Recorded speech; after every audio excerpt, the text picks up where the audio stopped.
timeline for people out there if you're procrastinating on your taxes deadline in about a month and a half. So where should you be in your process right now?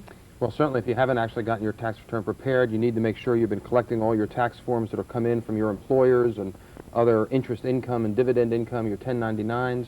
You need to make sure that if there are any last-minute opportunities like IRAs, or if you're a business owner, a SEP IRA, that you make those contributions and get those accounts set up by April 15th.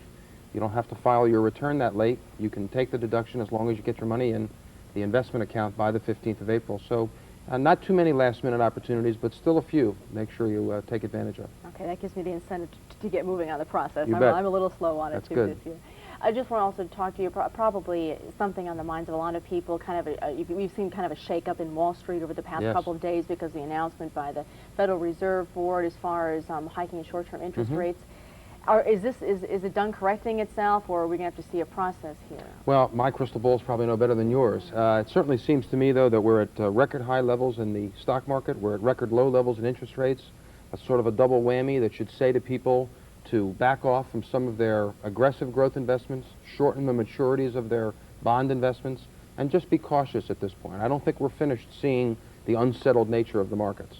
Like you said, you don't have a crystal ball, but in past, is there a blueprint in the past you could follow just to say, hey, you want to play it safe for any indication? When would it show, hey, maybe the market's rebounding here? I think that until we've seen probably a full 10, maybe 15% correction, that there's still danger in the market. What we have seen, using history as an example, is that recently those corrections have been very shortened in time. Back in the 70s, they would take months and maybe even years to occur. As we saw in 1987, we can have it all happen in one day. And what does that say about our changing economy? What does it say about that? We're certainly in the explosion of the information age. Things are moving a lot quicker. Information passes overseas much faster. We're much tuned into a global economy, so there are a lot more new forces affecting how our interest rates and how our market plays out. We're going to find out if what Lois has on her mind. She is our caller. Lois, go ahead, please. How important do you think timing is on mutual funds? Honestly, Lois, statistics have shown us that less than 2% of the result that consumers get on their investment portfolio is due to timing. So I would encourage people to stay away from things that look like fads, be a long-term investor, and probably not do timing. It's too risky. Okay, there you go, Lois. John is our next call. John, go ahead, please, with your caller question. John, are you there? Yes, I am. Okay, go ahead.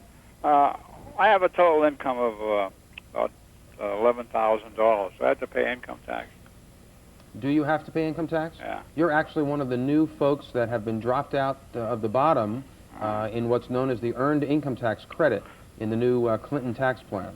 And I believe that at that income level, after your personal exemptions and ordinary deductions, you probably will not be paying income tax this year. Congratulations. Definitely. We got a number we'll give to you as well here so you can verify that information Sure. if you need to. I'm sorry, our next caller is Cheryl. Cheryl, go ahead, please. Yes, I'm trying to find a 1099 form here in Fort Myers. I've tried everywhere. Is there anywhere you could tell me I could pick one up at? You're looking for a blank form? Correct, 1099 form. Typically, the post office has been a good source of IRS forms, so I would start at your post office. Okay, I've tried there. I've tried, I even went to the IRS building and they didn't have any. I was just wondering if you knew of any other place I could check. My next suggestion would be to call your most famous local CPA and ask them if they have a form that you can borrow. Okay, thank you very much. We also do have a 1-800 number we would like to give out to you, too. It is up on your screen right now, 1-800-282-PLAN. Go ahead and dial it. And some of the questions we weren't or you weren't able to answer, perhaps the 1-800 number can give you the service. Absolutely.